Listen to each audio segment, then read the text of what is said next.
একটি উটের কান্না ও নবীজির দয়া।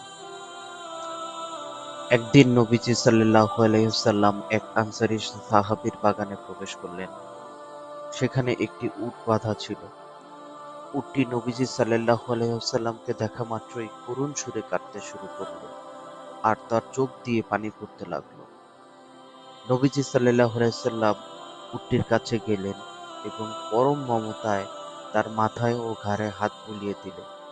এতে উটটি শান্ত হল। এরপর তিনি উটের মালিককে ডেকে বললেন, এই পশুর ব্যাপারে তুমি কি আল্লাহকে ভয় করো না, যার মালিক আল্লাহ তোমাকে বানিয়েছেন? সে আমার কাছে অভিযোগ করেছে যে তুমি তাকে ক্ষুধার্ত রাখো এবং তাকে দিয়ে অনেক বেশি কাজ করাও।